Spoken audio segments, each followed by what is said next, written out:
Good morning, dear Dharma friends. Thank you for being part of my waking dream, the dream of my life.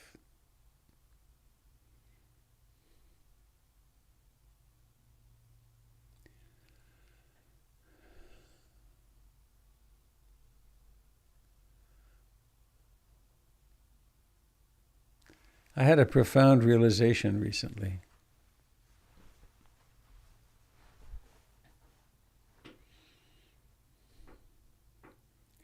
I was unconsciously feeling sorry for myself. There's been challenges my whole life long. Things haven't worked out like I wanted, and I can look back and say, gosh, I missed out on so much.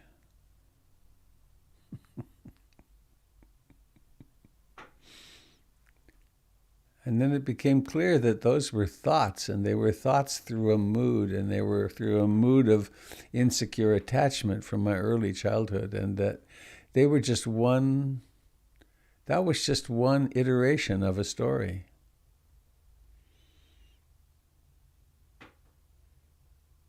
And it is just a story now. And there's another story equally valid, which is that at every turn of the way I have been so supported. And I've had a lifetime in which I met Ruth Denison and knew her for 42 years. Closely. I've had a lot of mornings like this morning when I get up and be with you.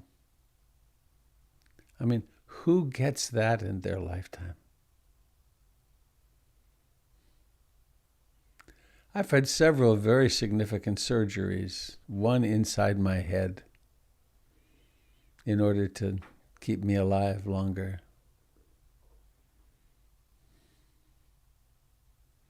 I've had several relationships with therapists that lasted 10 years.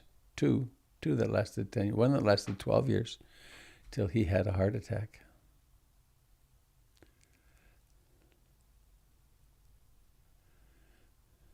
My work has been to get to know people and to be intimate and to be helpful, which of course is equally helpful of me. One time in my life when traveling as a young person, I ran out of money in New Zealand. So I picked apples and was provided with housing. I've never been hungry unless I wanted to be. I mean, what a lifetime. Can you imagine the privilege and the odds of having such a lifetime? So rather than, I missed a piece of my sharing, which is, and this is actually very funny. My life has been disappointing in many ways. What did the Buddha say? What did he start his teachings with? Life is dukkha. It's very disappointing. It doesn't go the way we want it to, because it doesn't. So for me to create a story of, poor me, I've had a hard life because things have often not gone the way I wanted, is like whining about the nature of reality. It shouldn't be like this. So anyway, I've been finding a greater lightness and actually doing a little rewriting all those journals that are filled with, that I burned. There's another story, which is, at every turn, I've been so blessed, so fortunate to have the Dharma. Imagine having the Dharma. What are the odds against that? So there, I wanted to share that this morning.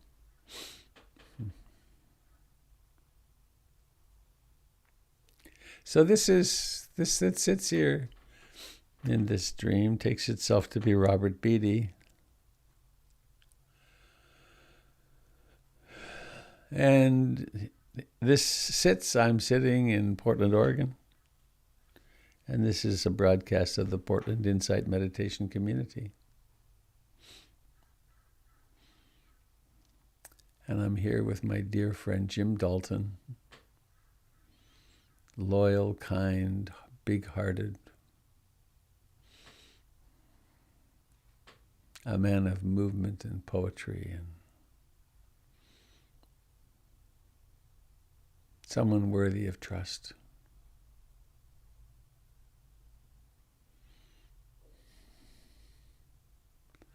So let's sit, dear friends.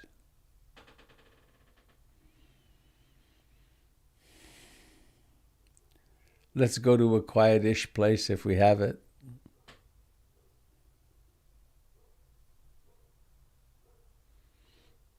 Sit comfortably upright.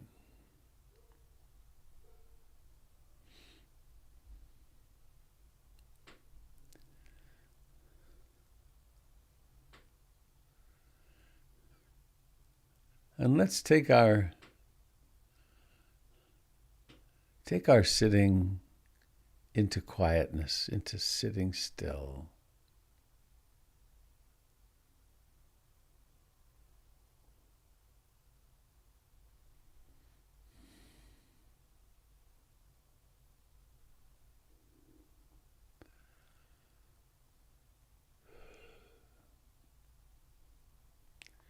We can remind ourselves of the refuge in the Buddha, the Dharma, and the Sangha.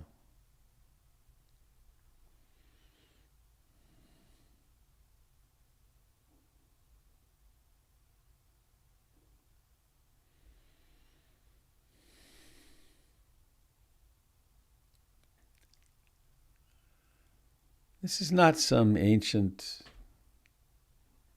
mumbo jumbo.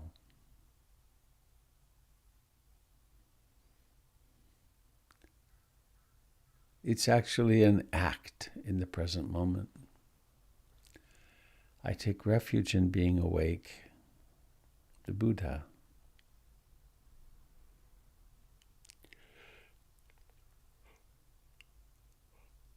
I take refuge in the Dharma, in the way things actually are, and in the elegant map of the teachings that we get from the Buddha. I take refuge in the Sangha, the community of practice.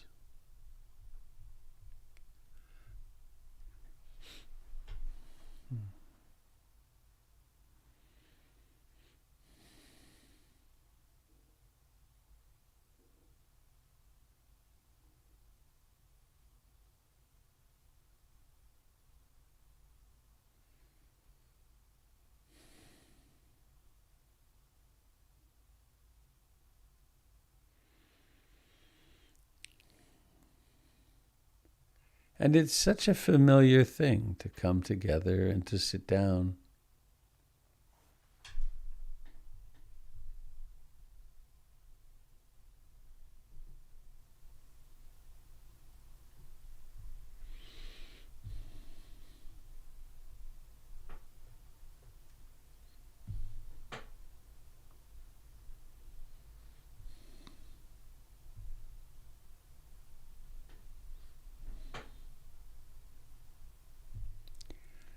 And what do we discover when we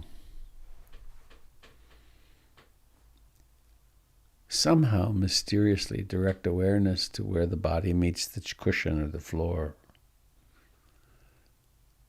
Contact.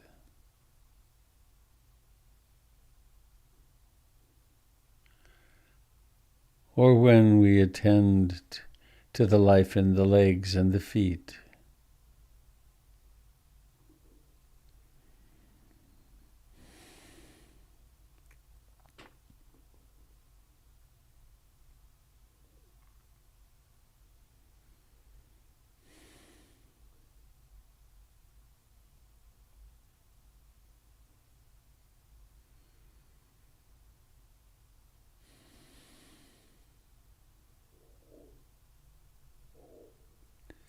or the life in what we would call the hands.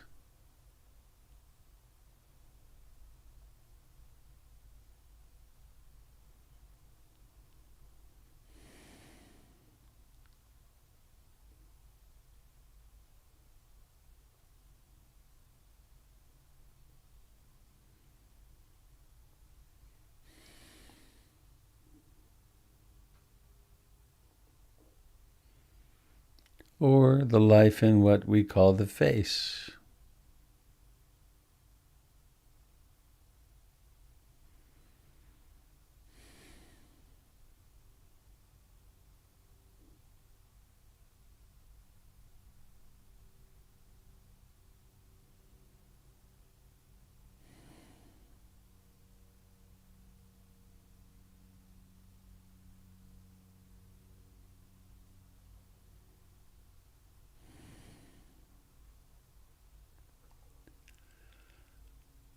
And the familiar and mysterious in-breathing and out-breathing.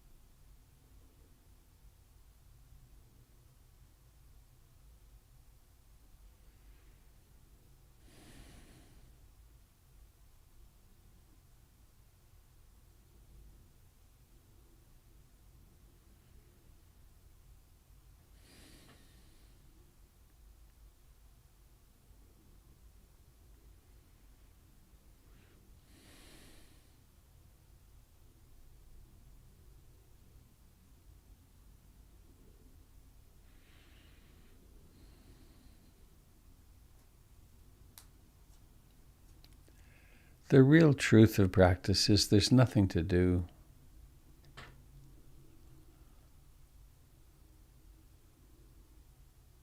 Being awake is our natural state.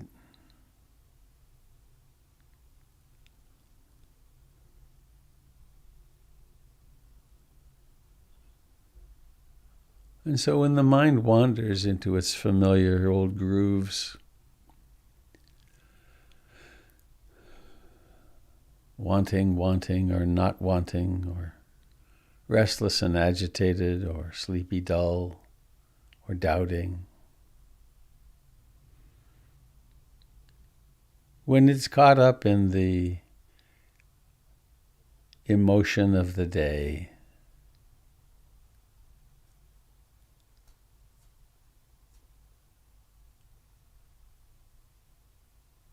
all it takes is remembering, oh, right, these are the hindrances.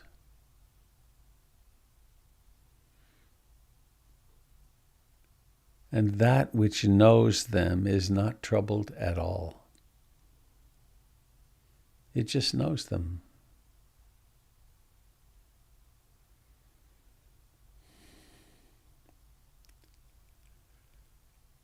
So coming home to breathing, the actual sensations in the chest and abdomen as it expands and contracts. Or maybe the sensations at the nostrils.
Each breath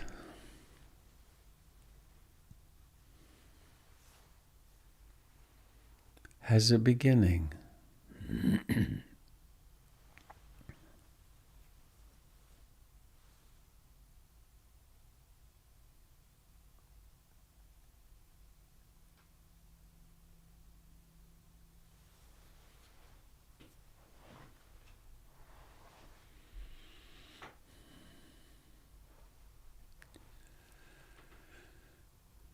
Each breath has a rising to fullness. Not because we do anything, because it's the nature of the tides to come and go.